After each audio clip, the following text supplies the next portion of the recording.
Creemos que por mucho tiempo ha habido ciertos temas que no se han querido tocar y eso creo que está cambiando, felizmente. En el sentido que estamos trayendo a la agenda las discusiones que son necesarias en el país, dado cómo vienen las cosas.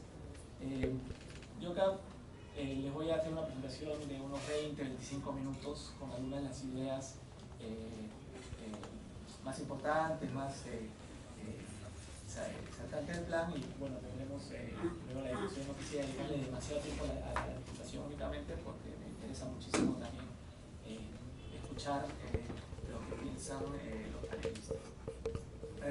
Vamos a comenzar tratando de entender cuáles son los objetivos fundamentales del plan. Creo que hay 4 o 5 que me gustaría resaltar. El primero es el tema de sostener las tasas de crecimiento altas en el largo plazo. Creo que es importante precisar que este no es el periodo actual de crecimiento, digamos, los últimos 20-25 años, no es el periodo ni más largo ni el que ha tenido las tasas de crecimiento más altas de la historia económica en Perú. Hemos tenido 3 episodios similares y todos terminaron mal. Entonces, lo que queremos hacer es evitar que este 4º episodio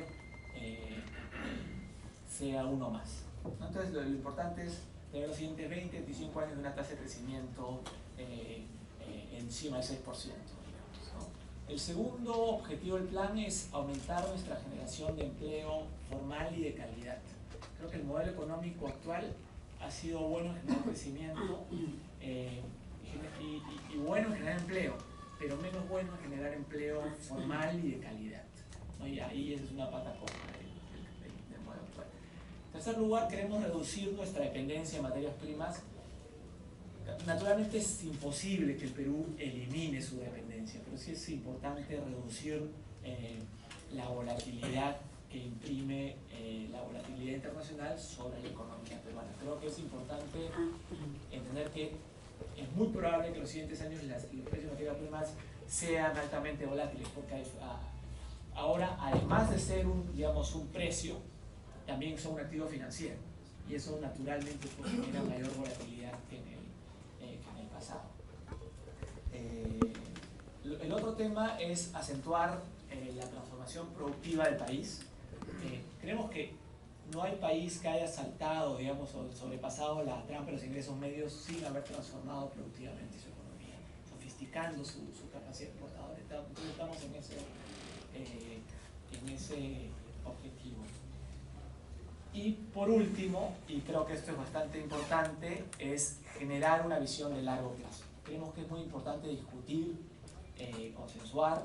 Digamos, es muy difícil, obviamente, estar de acuerdo en todo, pero creo que es importante que como peruanos queremos una visión de largo plazo de qué queremos ser como país. Y que esto, lejos de ser el plan del PRODUCE, sea el plan de una política de Estado. Se convierta poco a poco en una política de Estado. Naturalmente eso tiene que ser un proceso, lento, un proceso que se va paulatino, pero esperemos que ocurra.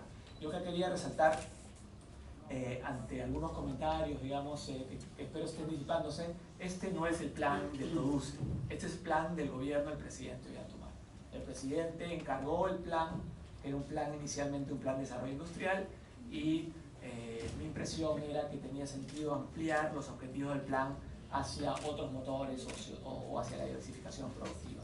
Pero este es el plan del presidente. El presidente está muy interesado, lo ha dicho ya en varios foros, lo dijo la semana pasada en la Sociedad Nacional de Industrias, y es muy importante tenerlo en cuenta. Y de alguna manera estamos hablando de que las políticas del gobierno en general van a estar alineadas alrededor de este plan. Este es un plan, al presidente le gusta hablar como el plan Bolognesi, un plan maestro, y se van alineando. Yo particularmente creo que hay que ser conscientes que este plan, de alguna manera, es un plan vivo. El Perú del 2014 tiene capacidades institucionales limitadas para hacer un plan muy agresivo, en cuyo caso tenemos que ser conscientes de esa realidad, y en la medida que pase el tiempo y ojalá fortalezcamos nuestra institucionalidad, podremos ser capaces digamos, de profundizar algunas de las políticas que sugerimos acá. Digamos, yo creo que es importante entender el contexto económico del país actual. Yo creo que hay 4 realidades que se traslapan y que ocurren a la misma vez en el país. En primer lugar, tenemos un desempeño económico que sigue siendo muy bueno, extraordinario, muy bueno. Tenemos, por otro lado, un grupo de indicadores grande, mucho menos halagüeño. En tercer lugar, tenemos una canasta exportadora que es poco sofisticada. Y por último, tenemos limitaciones institucionales para el desarrollo económico, que es un tema muy importante y que posiblemente la debilidad mayor de la economía peruana. Los países que se han desarrollado normalmente tienen una institucionalidad mucho mejor que la peruana, y a pesar del crecimiento de los últimos 20 o 25 años no hemos fortalecido nuestra institucionalidad. Entonces acá tenemos una tarea pendiente muy importante. Acá 2 gráficos. El primer gráfico es el de la macro. Lo que tiene el gráfico es, digamos, ranquea a todos los países en América Latina para una serie de indicadores: crecimiento económico, inflación, etc. Mientras más lejos del centro estás, es mejor, ¿no? Entonces lo que vemos es que en este grupo de indicadores macro, el Perú es a la cabeza o el segundo en América Latina. A su vez, tenemos otros indicadores, y acá podemos seguro poner 30 indicadores en esta dirección, que tenemos pues en el cual nuestro ranking relativo en la región es bastante menor, ¿no? Acá hemos escogido Internet, innovación, acceso a Internet, innovación, formalidad, índice de oportunidades humanas, pero si ponemos pues una serie de indicadores de institucionalidad, de educación, tendríamos resultados similares. La conclusión evidente es que hay una diferencia sustancial entre lo macro y lo micro, ¿no? Y este grupo de indicadores es importantísimo, no solo porque es injusto, digamos, en términos de que, por ejemplo, el índice de oportunidades humanas, ¿no? Tenemos uno de los niveles más bajos de la región, sino también son los que pueden importar más en el mediano y en el largo plazo. El tercer tema es el tema de la diversificación productiva. Este es un gráfico que a mí me gusta mucho, ojalá que se vea claro, pero acá lo que tenemos es la sofisticación de la canasta exportadora peruana. Entonces lo que ves, los grandes grupos de exportación, y el color grafica de alguna manera el nivel de sofisticación. Más oscuro es más sofisticado. Entonces creo que 2 conclusiones saltan a la vista de manera evidente.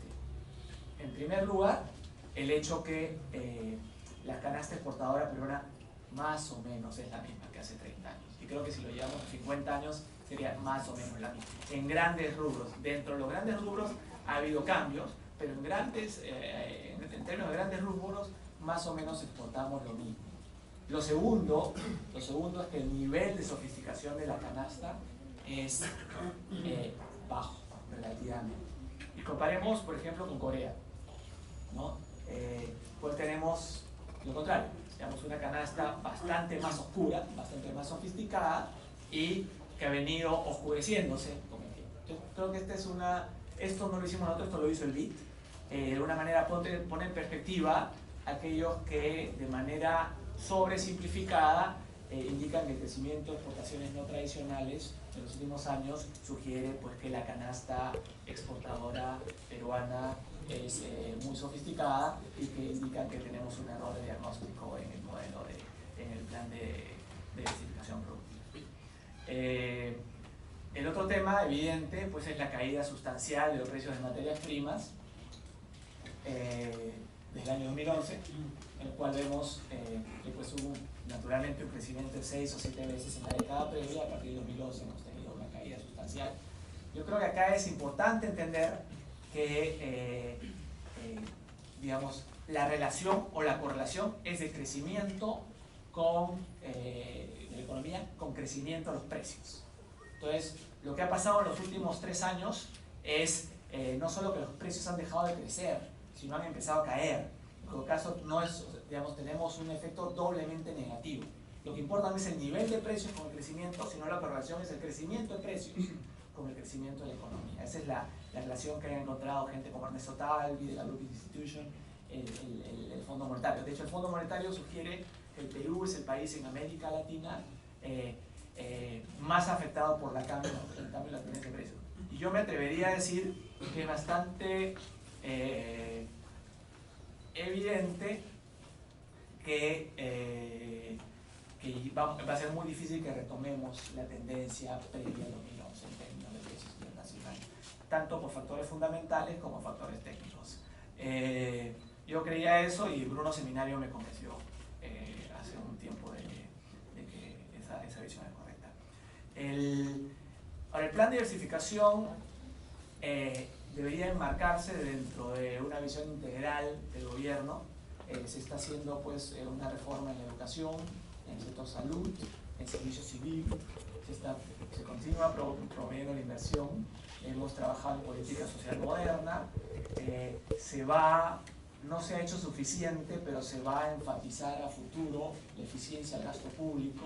Creo que es un tema que no se ha trabajado suficiente. Como ha habido una abundancia relativa, no se ha gastado también en los últimos 10 o 15 años, incluido en este gobierno, en mi opinión. Y creo que tenemos si queremos financiar las grandes apuestas que necesita hacer el Perú para maximizar nuestras posibilidades de lograr el desarrollo económico, tenemos que empezar a asignar mejor el gasto. El ministro Castilla ya ha mencionado que se va a repotenciar el presupuesto por resultados y que el presupuesto para este año no va a ser simplemente un delta sobre el presupuesto del año anterior, sino que se va a comenzar, digamos, un poco más qué necesitamos gastar, qué necesitamos gastar si queremos financiar ciertas apuestas, ¿no? Lo que no es este plan de diversificación, yo creo que acá hay una precisión que me gusta hacer, que a veces no es tan fácil hacer en el público amplio, pero para un público académico es más sencillo. Digamos, economistas como Rodri o Larry Summers hablan que los países que han logrado el desarrollo económico han mantenido ciertos principios económicos importantes. Uno, política fiscal y monetaria solvente. Segundo, digamos, respeto al efecto de las reglas de mercado y y tercero, respeto a la institucionalidad y a los derechos de propiedad. El segundo es respeto a las reglas del mercado y a los incentivos, ¿no? Digamos, no ignorar el mercado, no ignorar las señales que da el mercado. Dentro de estos principios hay muchos modelos económicos que son consistentes con estos principios. Y el modelo económico japonés, el alemán, o el coreano o el norteamericano tienen pocas cosas en común en términos de modelo, pero mantienen estos principios. Entonces yo creo que no tiene en el Perú ha sido una aberración casi hablar de cambiar de modelo, pero yo creo que un país tiene que ir ajustando su modelo económico de acuerdo a los problemas que viene enfrentando. Y no existe un modelo único, el Perú tiene que encontrar un modelo Perú y un modelo Perú para el 2014 y que sea un modelo distinto para el 2020 posible. Entonces creo que mientras uno mantenga los principios económicos, creo que uno no debería, consistentes con el desarrollo económico, no debería tener miedo de hablar, de hacer ajustes al modelo de desarrollo. Es difícil, entiendo que digamos, parece a veces vetado tocar el tema, pero creo que es absolutamente razonable pensar en esos términos. Hay cosas muy buenas que se hicieron en los últimos años y tampoco la idea es abandonar las políticas responsables en materia económica, ni intervencionismo estatal, ni crear beneficios artificiales, ¿no? O sea, lo que queremos es solucionar fallas de mercado más que arbitrariamente intervenir para generar beneficios artificiales. Ahora, ¿por qué necesitamos un plan de diversificación? Porque yo creo que primero es que es evidente, después de 25 años de crecimiento, que hay, digamos, primero capacidades productivas no utilizadas en el Perú. Segundo, que el propio modelo de crecimiento no ha venido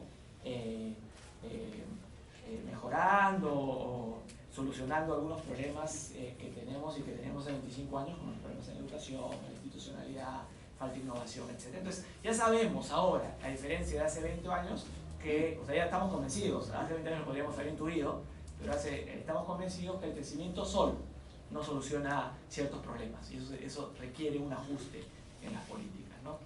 Ahora, creo que la mayoría de economistas, casi independientemente de dónde se ubican, tienen que aceptar que existen fallas de mercado, de externalidades, de coordinación, de información, tecnológicas, que de alguna manera justifican intervenir para corregir. Si bien a veces algunos quieren negar esta evidencia, pero la evidencia, digamos, no hay, técnicamente, científicamente, pues es imposible negar que existen externalidades. Y la pregunta crucial es si realmente, y creo que esa sí es una discusión a tener, es cuánto de intervención estatal es justificada. En otras palabras, un Estado más fuerte, más capaz, debería ser capaz de hacer intervenciones que corrijan una falla de mercado de manera más eficiente. Un Estado con menos capacidades va a tener que calibrar sus intervenciones a sus niveles, a sus capacidades institucionales. Entonces yo creo que sí es incontrastable el hecho que existan fallas de mercado que sugieren, pues, o sea, poca innovación, pocas capacidades técnicas, generación de capacidades técnicas en el país, etc. Creo que lo que sí es un debate a tener es si la intervención del Estado genera más beneficios que costos. Yo creo que eso sí es un debate a tener, y lo que hemos hecho en este plan, de alguna manera, es decir, bueno, el Perú de 2014 tiene capacidades limitadas estatales, y tenemos que fortalecer esas capacidades, y eso significa que eso nos pone un nivel de agresividad, si ustedes quieren, en el plan, ¿no? El plan se ejecutará sobre tres grandes ejes o líneas de acción. Un primer eje es el eje de diversificación productiva. El segundo eje es reducción de sobrecostos y regulaciones inadecuadas. Ahí hemos tenido algunas discusiones sobre la palabra sobrecosto, de por sí la deberíamos haber utilizado, pero creo que el objetivo va a ser claro en un segundo. Y el tercer eje es el eje de expansión de la productividad, fundamentalmente basados en el sector productivo rezagado.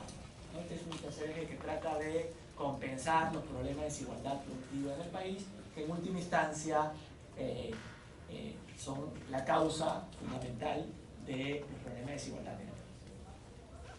Creo que esto es importantísimo entender, que este tipo de planes se tienen que hacer en alianza con el sector privado, que es un socio fundamental,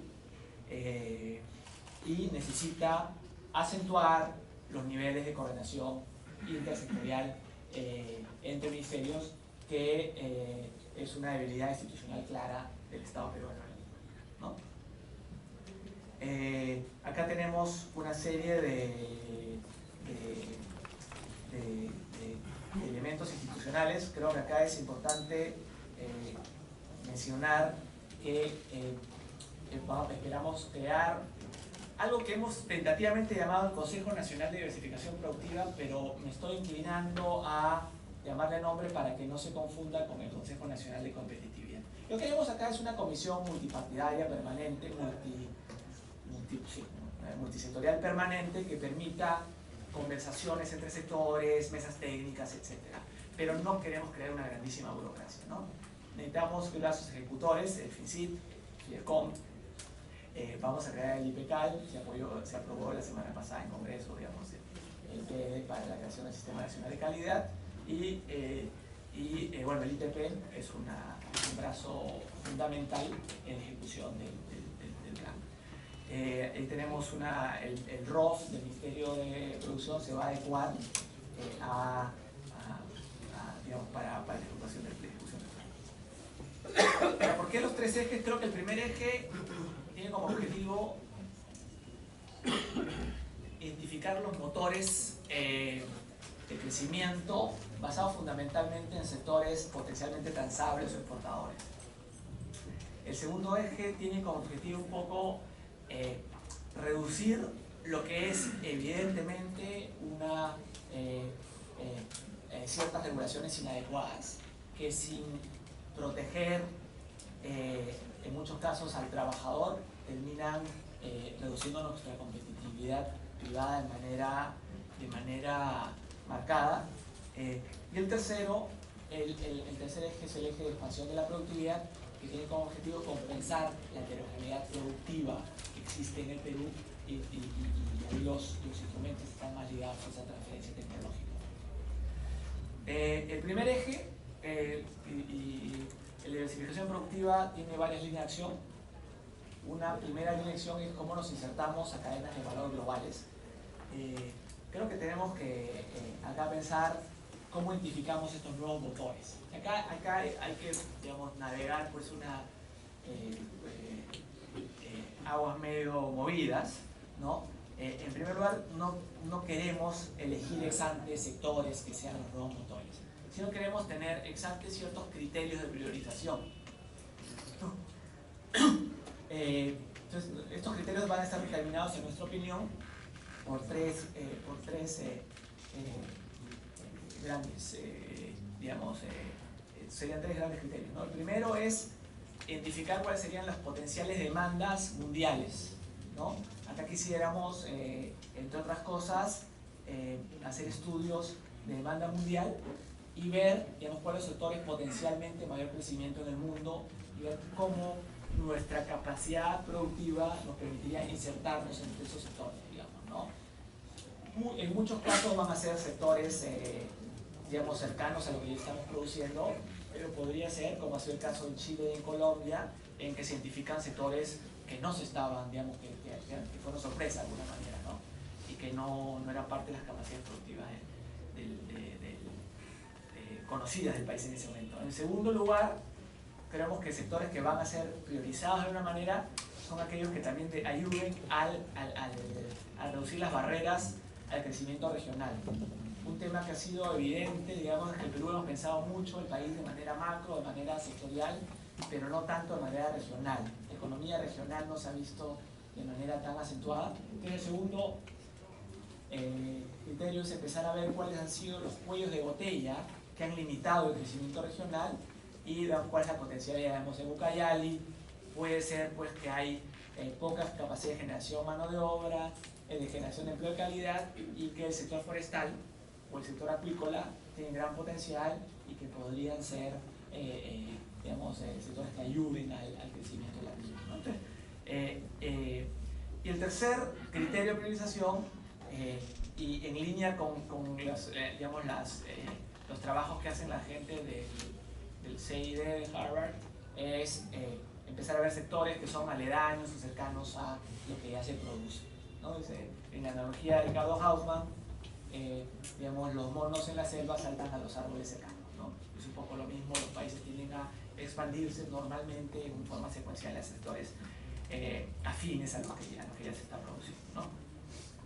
Y en base a eso, necesitamos crear el marco institucional que nos permita digamos, priorizar esos sectores y vamos a contratar posiblemente una consultora internacional que nos permita un poco institucionalizar este esfuerzo. Va a estar fuera de Produce, digamos, y tenemos que pensar, digamos, qué institución va a jugar el rol de un Corfo o un Bancoltex en Colombia, ¿no? Que posiblemente tenga que ser posible, ¿no? Pero esto es un tema por cerrar, pero me parece que naturalmente uno no quiere comenzar de cero, sino fortalecer la institucionalidad que existe, ¿no? Hay otra serie de medidas, digamos, con el interés de incentivar la innovación y el emprendimiento innovador, como el programa Startup Perú, innovaciones de impacto, disruptivas, inversionistas ángeles, etcétera, programas de innovación sectorial, que de alguna manera tienen digamos, a canalizar fondos que existen hacia mejorar el clima, digamos, innovador que existe en el país. Yo creo que que muchas de estas cosas ya se están haciendo. Lo importante es, y están funcionando. El FinCIT es un ente ejecutor que ha funcionado razonablemente bien, y la idea es pues repotenciar lo que ya funciona, ¿no? Como dije, vamos a también trabajar en el tema de calidad, que importa mucho para el sector exportador. Bueno, este es un poco grandes rasgos el primer eje de diversificación productiva. El segundo eje es la reducción de costos, de sobrecostos y regulaciones inadecuadas. Acá el objetivo, como es evidente, este no es un eje naturalmente parte de un modelo de diversificación productiva, ¿no? De un plan de diversificación productiva. Pero creíamos necesario incluirlo en la medida que el sector privado reclama que hay pues regulaciones que han reducido su competitividad de manera notable, y que hay que verlas cerca para ver, digamos, en qué medida pueden ser mejoradas, ¿no? Y, digamos, un poco para tener la autoridad moral para hacer cosas. Naturalmente, digamos, lo más importante son los ejes 1 y 3, que hoy no lo he hablado, pero el eje 2 es algo que en el corto plazo nos puede ayudar, por lo menos a, si nivelamos el terreno, podemos saber qué cosas y otras cosas tenemos que hacer. Y algo que hemos visto con Pepe de manera muy cercana ha sido la Ley de Seguridad y Salud en el Trabajo, que anunció el presidente, comparte el paquete, y lo que resulta evidente es que uno puede mantener la protección al trabajador, cambiando algunas cosas que eran evidentemente un exceso y que terminaban favoreciendo en muchos casos más bien a laboratorios que hacen exámenes médicos excesivos a precios altos, o hacer otro tipo de cambios pues, que claramente no beneficiaban a nadie. Por ejemplo, digamos, en la ley anterior se pedía un examen de salida, durante y de entrada al trabajador. Si uno considera que muchos trabajadores, un gran porcentaje de los trabajadores tienen empleo, digamos, de 3 o 6 meses, lo que terminaría ocurriendo es que si cumples la ley, terminas haciendo pues 7 o 8 exámenes al año por trabajador a precios altísimos. Entonces lo que estamos proponiendo en la ley, primero que hay un examen de salida facultativo, pagado por el empleador, y segundo que el examen que se haga dure 2 años, que es lo que el MINSA considera ese tiempo razonable para actividades de bajo riesgo. Actividades de alto riesgo, todos los exámenes necesarios, ¿no? No, eso no cambia, pero actividades de bajo riesgo, una secretaria, digamos, tendría que tener exámenes cada 2 años, y que eso es como un DNI portable de trabajo, ¿no? Y por otro lado, el Ministerio de Salud y de Salud van a poner un precio referente que permite de alguna manera limitar el costo, el precio que pueden fijar los laboratorios privados, digamos, ¿no? O sea, si Salud cobra 100 soles, y eso es visto por todos lados, es difícil que un laboratorio extranjero, digamos, un laboratorio privado cobre 300 soles. Eso va a limitar. Entonces, un poco estamos reduciendo los números de exámenes, reduciendo el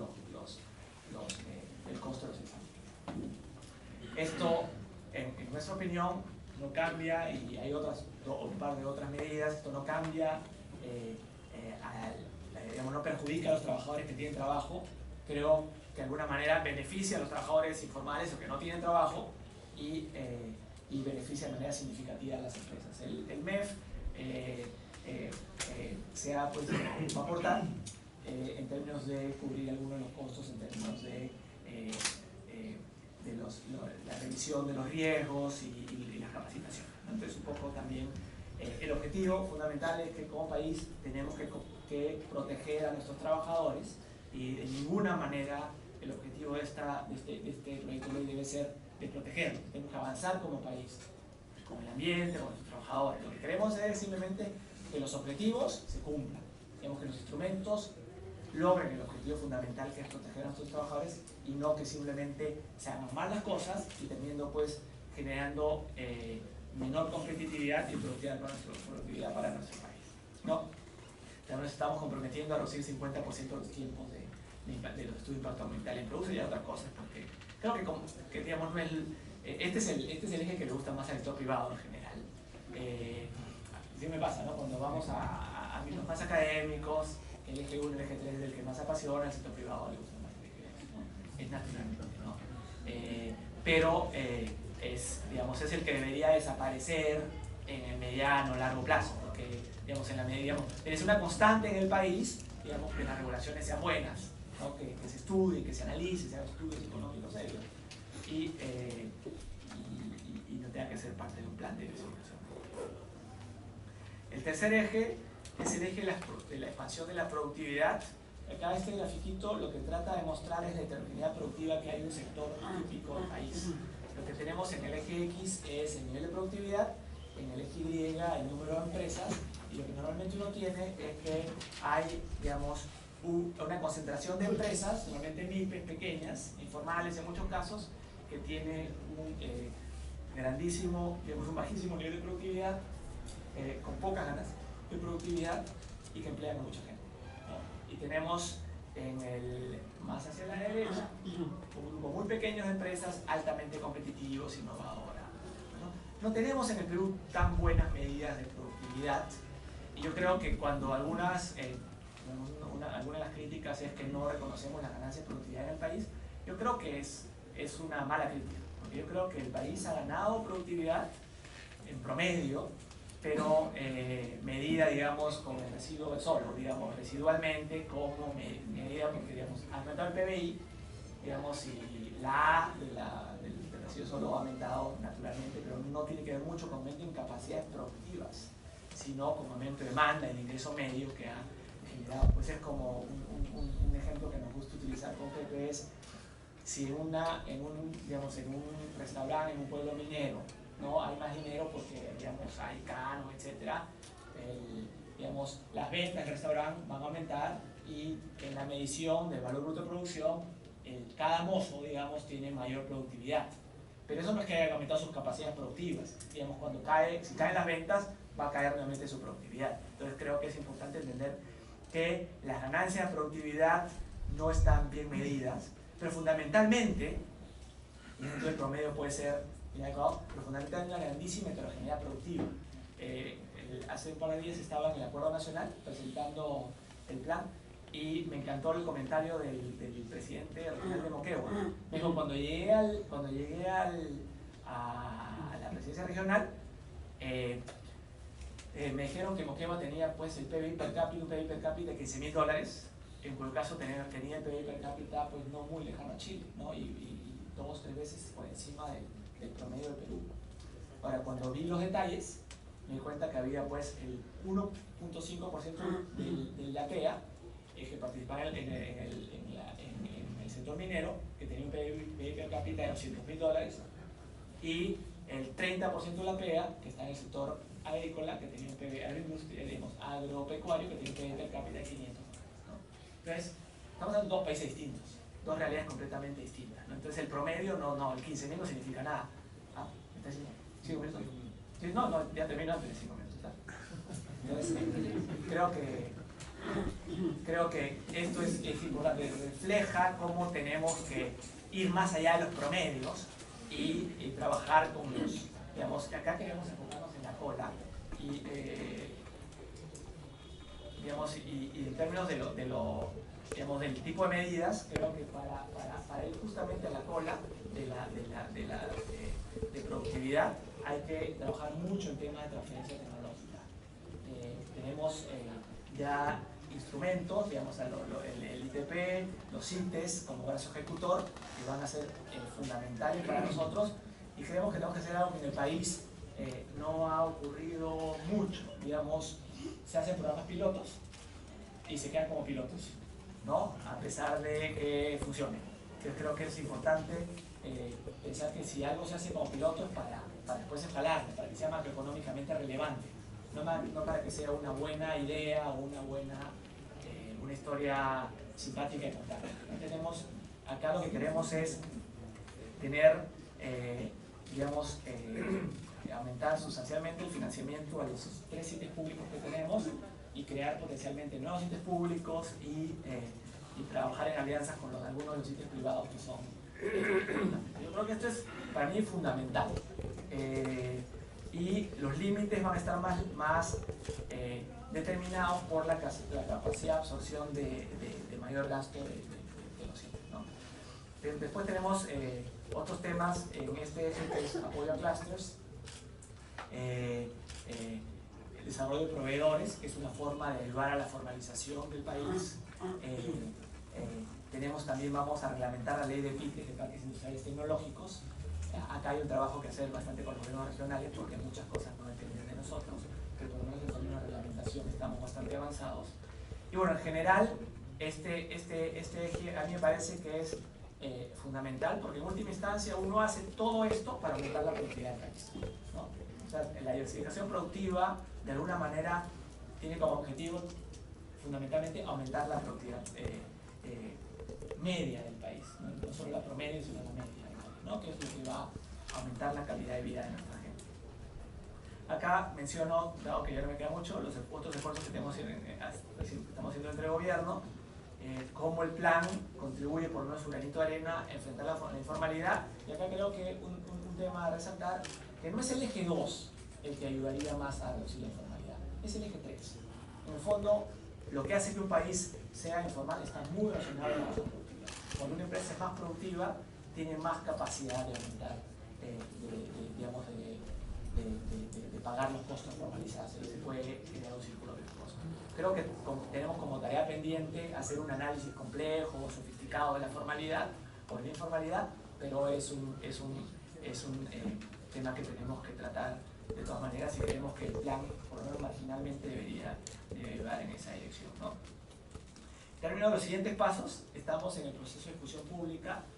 Como saben, comenzamos hace algunas semanas, ya termina la próxima semana los 45 días.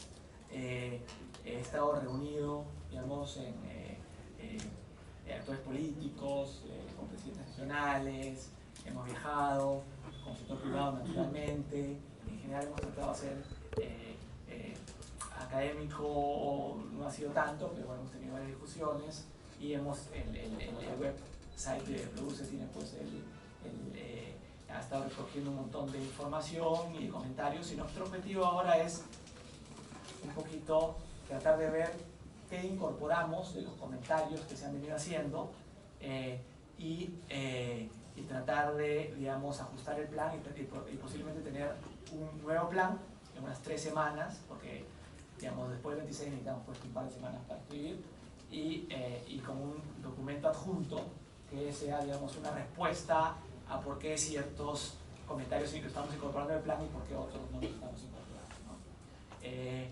Después tenemos que hacer, como mencioné, trabajar en el tema de los ajustes institucionales, dentro del ministerio, fuera, la contratación pues, de estudios regionales, que ya estamos avanzando, contratación de una consultora internacional que nos ayude a fortalecer la institucionalidad relacionada con el plan. Creemos que, digamos, tenemos 2 años, ¿no? para convencer al país de que esto funcione. En el corto plazo, digamos, naturalmente el eje 2 tiene un rol importante para demostrarle al sector privado que estamos, digamos, avanzando en esa dirección, pero también tenemos que tener logros en los otros ejes y fortalecerlo de manera tal que para cuando salga, digamos, cuando termine este gobierno, se vea evidente que había avance, que está institucionalizado, que se va, digamos, que hay beneficios claros en hacer este tipo de políticas de diversificación productiva. Y bueno, eso es todo.